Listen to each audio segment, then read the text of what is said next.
నమస్తే. ప్రస్తుతం మనం గాంధీ భవన్లో ఉన్నాము. మనతో పాటు మక్కన్ సింగ్ రాజ్ ఠాకూర్ గారు ఉన్నారు, కాంగ్రెస్ పార్టీ ఎమ్మెల్యే.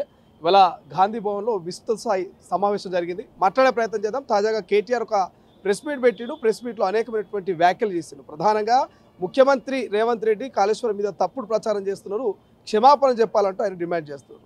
ఎట్లా చూస్తారు ఎమ్మెల్యే గారు? తప్పుడు ప్రచారం చేస్తుంది కాంగ్రెస్ పార్టీ, ముఖ్యమంత్రి రేవంత్ రెడ్డి గారు క్షమాపణ చెప్పాలంటూ కేటీఆర్ అడుగుతున్నారు. ఏం చెప్తారు?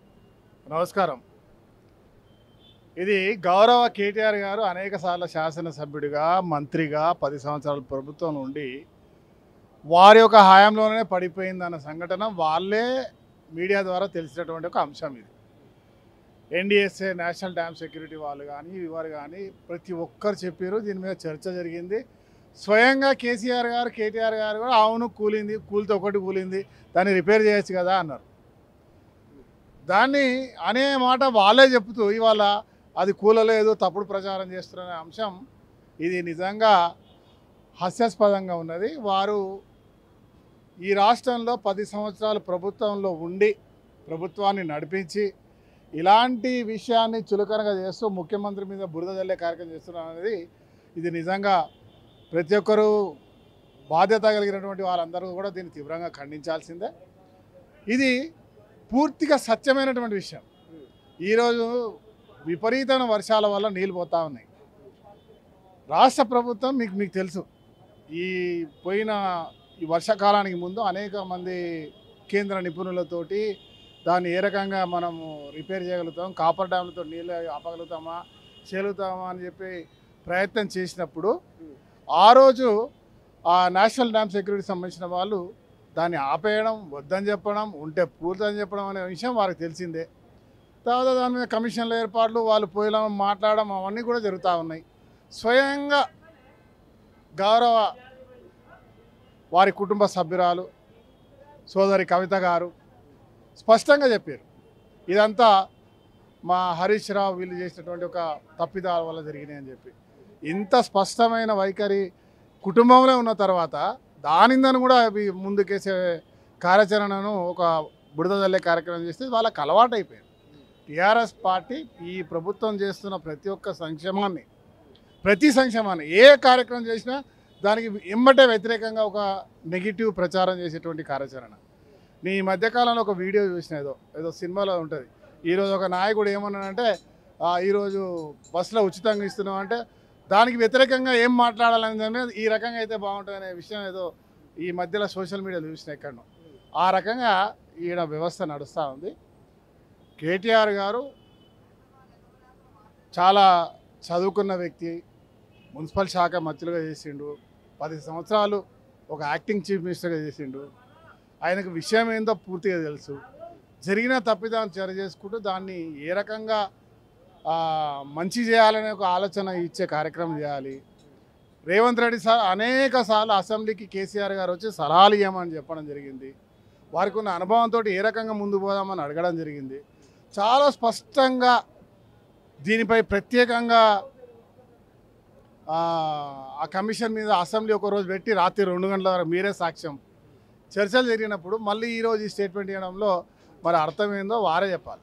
మేబీ మీరు సమావేశంలో ఉన్నారు, కామెంట్స్ చూస్తుండకపోవచ్చు. ఆయన ఏమంటున్నారంటే మూసి పునర్జీవానికి కాళేశ్వరం నీళ్లు వాడుతున్నారని ఒక కామెంట్ చేసిండు. సో మల్లన్న సాగర్ దగ్గర ప్రారంభించాల్సింది గండిపేట దగ్గర ముఖ్యమంత్రి ప్రారంభిస్తున్నారని ఒక కామెంట్ కూడా చేస్తారు. ఎట్లా చూస్తారు? మేడిగడ్డ నీళ్ళు వాడుతున్నారని ఎవరు చెప్పలేదు, కాళేశ్వరం నీళ్ళు వాడుతున్నారని చెప్పలేదు. ఎప్పుడు చెప్పిండ్రా ఎవరైనా? మీరు చెప్పాలి. మీకు తెలియకుండా ఏదైనా అదృశ్యంగా జరుగుతుందా? జరగలేదు కదా. మరి దానికి మాట్లాడడం కూడా వేస్ట్. ఉపరాష్ట్రపతి ఎన్నికకు మేము దూరంగా ఉంటామని చెప్తా ఉన్నారు. ఎట్లా చూస్తారు? అది వారి యొక్క విజ్ఞతకు వదిలేయాలి. అది వాళ్ళకున్న పార్లమెంట్ సభ్యులు ఒక అమూల్యమైనటువంటి అవకాశం. ఒక తెలుగువాడికి, దక్షిణాది రాష్ట్రం నుంచి వచ్చిన వాడికి, తెలంగాణ వాడికి మనం గౌరవించేటువంటి ఒక న్యాయ కోవిదుడికి అవకాశం ఇవ్వడంలో ఆయన ముందుకు వస్తే ఇవాళ దక్షిణ భారతదేశానికి, ముఖ్యంగా తెలంగాణకు గౌరవించేటువంటి బాధ్యత మనందరిది. రాజకీయాలకు అతీతంగా అందరూ రావాలని చెప్పి సుదర్శన్ రెడ్డి గారు, మీరు కూడా ఉన్నారు ఆ రోజు, నేను కూడా ఉన్నా, నేను ఏ పార్టీ వాడిని కాదు అందరి వాడిని అని చెప్పాడు. కాంగ్రెస్ పార్టీ అదే చెప్పింది, ముఖ్యమంత్రి అదే చెప్పింది. గతంలో కేటీఆర్ యూరియా బస్తాలు ఎవరు తీసుకొస్తే వాళ్ళకే మేము ఓటేస్తాం, మద్దతు ఇస్తామని చెప్పారు. మీరు కూడా విన్నారు. ఎట్లా చూస్తారు? యూరియా మరి ఎవరు తీసుకురావాలి, ఎవరి చేతిలో ఉన్నారు? కేంద్ర ప్రభుత్వం చేతిలో ఉంది. కేంద్ర ప్రభుత్వం ఇవాళ స్వయంగా వారికి సంబంధించినటువంటి పార్లమెంట్ సభ్యులే కేంద్ర ప్రభుత్వం యొక్క బాధ్యత ఇవాళ ఇవ్వాల్సింది, ఇవ్వలేకపోతా ఉన్నాం. మొన్న మీ బార్డర్లో జరిగిన చైనాతో సంబంధించినటువంటి అంశాలతోటి ఇబ్బంది పడుతున్నామని చెప్పారు. ఈ రాష్ట్రంలో ఏదైతే ఆర్ఎఫ్సిఎల్ అని మా ఇండస్ట్రీ ఉందో అది ఈ సమయంలో అదొక కాన్స్పిరసీగా అనిపించింది నాకు ముందు. తర్వాత దాని మీద నిందలేస్తే మా పైన కూడా నిందలేస్తారు. అసలు విషయం చూస్తే వారం 2 వారాలని ఇంకా వారం 10 రోజులు దాటేటట్టున్నది. మనకున్న 11% పూర్తిగా ఇచ్చినా కూడా ఈ రాష్ట్రానికి అవసరం ఉంటుండే, సరిపోయేటట్టు కనీసం ఒక స్పేస్ ఇచ్చేది. దీని బాధ్యత ఎవరు చేయాలి? బీజేపీ పూర్తిగా కేంద్ర ప్రభుత్వానికి బాధ్యత. కేంద్ర ప్రభుత్వం తీసుకోవాల్సింది ఇచ్చే ఒక బాధ్యతను వారు ఎత్తి చూపుతూ వాళ్ళు ఇస్తే మనం వాళ్ళకి ఓటేస్తామని దీని అర్థం. మేము బీజేపీకి ఓటేస్తామని చెప్పగానే చెప్తున్నారా అనేది నాకు అనుమానం కలుగుతాను. ఏం చెప్తారు ఈ విస్తృత స్థాయి సమావేశంలో? ఏ అంశాల గురించి డిస్కషన్ చేశారు? ప్రధానంగా బీజేపీ అధ్యక్షుడు రామచంద్రరావు కూడా బీసీ డిక్లరేషన్ మీద కామెంట్ చేస్తున్నారు. సో బీసీ డిక్లరేషన్ మోసం చేశారు, మోసానికి మళ్ళీ సభ ఏందని ఒక కామెంట్ చేస్తున్నారు. మీరు కామెంట్లో పెట్టబోయే సభ మీద భారతదేశంలో ఇవాళ ప్రతి రాష్ట్రం కూడా తెలంగాణను ఆదర్శంగా తీసుకుంటా ఉంది.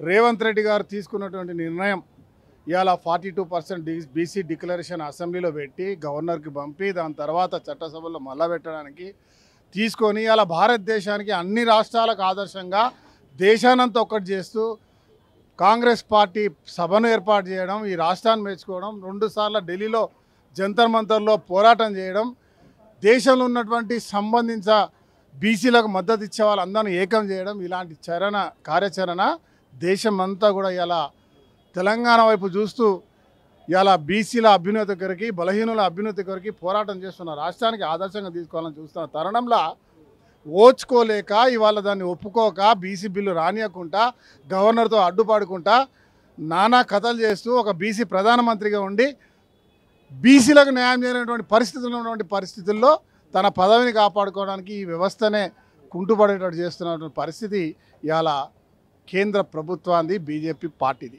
వారికి చేతగాక దీని దేశవ్యాప్తంగా ఈ బీసీ సంఘటనను వెనుకబడిన 90% కులాల వారిని దేశవ్యాప్తంగా ఒక్కటి చేసినందుకు ఇది మాకు మొదటికే ప్రమాదం పొంచి ఉన్నటువంటి ఒక కార్యాచరణను తెలంగాణ రాష్ట్ర ముఖ్యమంత్రి రేవంత్ రెడ్డి గారు ఒక రెడ్డిగా తీసుకొచ్చినారు.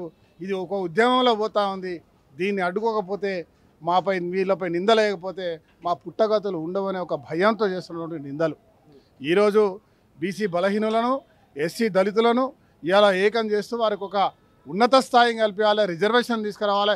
భారతదేశంలో అన్నిటికీ ఇవాళ ప్రతి పనికొచ్చేటువంటి ఇలా మీరు కూర్చునే కుర్చీ కానుంచి మనం మోసే పాడదాకా కూడా కట్టేటువంటి బీసీ చాకలి బీసీ రకరకాల కులాలలో రకరకాల వ్యవస్థలు నేర్పించినాయి. ఇవాళ ప్రతి ఒక్క పనిచేసినటువంటి బీసీ ఇవాళ అధికారంలో సామాజికంగా, ఆర్థికంగా, విద్యాపరంగా, ఉద్యోగపరంగా, రాజకీయ పరంగా అన్ని రకాలుగా కూడా ఈ దేశంలో ఉన్నత స్థాయిలో ఉండాలని ఒక గొప్ప ఆలోచనతో ముందుకు పోతున్న తరుణంలో వీళ్ళు దాన్ని అడ్డుకుంటూ దాన్ని తక్కువ చేసి ఈ రాష్ట్రాన్ని తప్పుగా చూసే ప్రయత్నం చేస్తారు. కానీ భారతదేశం మొత్తం కూడా ఇలా బీసీ ఉద్యమం కొనసాగుతూ ఉంది. రేపు బీజేపీకి చమరగీతం ఇదే ఉద్యమం అవుతుందనే విషయాన్ని నేను ఖచ్చితంగా చెప్పగలను. జూబ్లీహిల్స్ ఉప ఎన్నిక గురించి ఏమైనా డిస్కషన్ జరిగిందా? ఎట్లుండబోతున్నది? అటు బీజేపీ కూడా బలంగా ఈసారి ఫైట్ చేస్తామని చెప్పి చెప్తా ఉన్నారు. ఈరోజు మహేష్ కుమార్ గౌడ్ గారు సంవత్సరం చేసి వారి శుభాకాంక్షలు. ఇది రొటీన్గా జరిగేటువంటి కార్యక్రమం. ప్రతి 2-3 నెలలకు ఒకసారి కార్యవర్గ సమావేశం జరుగుతుంది. దాంట్లో పార్టీ యొక్క కార్యక్రమాలు, ప్రభుత్వం చేస్తున్న సంక్షేమాలు ప్రజలకు పోతున్నాయా, పోతలేవా, ఇంకా ఏం చేయగలుగుతాం, ఇంకా ఏ రకంగా ప్రజల్లో పోదాం, పార్టీని ఏ రకంగా బలోపేతం చేద్దాం అనే ఒక అంశంపై చర్చ. అదే మాదిరిగా భవిష్యత్తులో ఉన్నటువంటి లోకల్ బాడీస్ కానివ్వండి, పార్టీ బలోపేతం కానీ, ఫ్రంటల్ ఆర్గనైజేషన్ కానీ, జూబ్లీస్ కానీ, ఇంకే ఎలక్షన్స్ అయినా కానీ, అదే మాదిరిగా ఇవాళ బీసీ డిక్లరేషన్ అంశం, ఎస్సీ వర్గీకరణ, ఇవన్నీ చేస్తూ ఇన్ని సంక్షేమాలు భారతదేశంలో ఎవరు చేయలేని పనులు మనం చేస్తూ గత ప్రభుత్వం 8 లక్షల కోట్ల అప్పుల పాలు చేసి పోయినా కూడా మేము ఇవాళ అన్ని ప్రభుత్వ ఉద్యోగులకు జీతాలు ఇస్తూ ఎక్కడ తగ్గకుండా ప్రజా సంక్షేమాలు అమలు చేస్తూ ఇవాళ ప్రజల మధ్య పోతున్న తీరును సరైన పద్ధతిలో ఇంకా ఏం చేయగలుగుతామనే చర్చ నిరంతరం జరిగే ప్రక్రియలో భాగంగా ఈరోజు జరిగింది. ప్రత్యేకంగా ఒక అంశం అంటే ఏం లేదు, రొటీన్ నిరంతరం. కల్వకుంట్ల కవిత గురించి అన్న కామెంట్ చేస్తారా? ఏ పార్టీలకు పోనంటారు కానీ ప్రచారం జరుగుతుంది కాంగ్రెస్ బీజేపీ అని. ఆమె న్యూట్రల్గా ఉన్నది, కొత్త పార్టీ పెట్టినా ఆశ్చర్యపోవాల్సిన అవసరం లేదని ఒక చర్చ కూడా జరుగుతుంది. మక్కన్ సింగ్ రాజ్ ఠాకూర్ గారు ఏం కామెంట్ చేస్తారు? కల్వకుంట్ల కవిత గారు కూడా ఒక మంచి నాయకురాలు. ఆమె నాకు తెలిసి ఏ పార్టీలో పోతుందని అనుకోవట్లే. సొంత కూటమిలో ఈరోజు వాళ్ళ దగ్గర నిజాలు మాట్లాడుతుంది. నేను అభినందిస్తా ఉన్నా ఆమెను. సొంతగా తన పార్టీలోకి వచ్చి మా నాన్నను కాపాడండి, మా అన్నను జాగ్రత్త అని చెప్తా ఉంది. వారికి ఉన్నటువంటి సమస్యలను ఇలా బయటికి వచ్చి ధైర్యంగా చెప్తా ఉంది. ఆమెకు మంచి జరగాలని మనస్ఫూర్తి కోరుకుంటున్నాను. Thank you so much. ఇది ప్రతిపక్ష నాయకులైనటువంటి కేటీఆర్ కావచ్చు, లేకపోతే విపక్షమైనటువంటి బీజేపీ కావచ్చు, ప్రభుత్వాన్ని బదలాం చేసేటువంటి ప్రయత్నం చేస్తున్నాయి. అయినప్పటికీ ప్రజలకు శాశక్తుల మా పథకాలన్నింటినీ అందించే ప్రయత్నం చేస్తా ఉన్నాము. అప్పుల్లో ఉన్నప్పటికీ కూడా ఖచ్చితంగా ప్రజలకు అందుబాటులో ఉండే ప్రయత్నం చేస్తూ ఉన్నాము. జనరల్గానే ఈ విస్తృత స్థాయి సమావేశంలో జనరల్ అంశాల గురించి డిస్కషన్ చేశాము. రానున్నటువంటి లోకల్ బాడీ, అదేవిధంగా జూబ్లీహిల్స్ ఉప ఎన్నికల గురించి కొంత డిస్కషన్ చేసినట్టుగా అయితే తెలుస్తోంది. చూద్దాం ఏం జరుగుతుంది, భవిష్యత్తులో ఎటువంటి వ్యూహాలతో కాంగ్రెస్ ప్రజల్లోకి పోతుందని. కెమెరా పర్సన్ అజయ్తో శ్రీశైలం, తొలి వెలుగు, గాంధీ భవన్. అసలైన తొలి వెలుగు. ఫాలో వాట్సాప్ @తొలి వెలుగు official.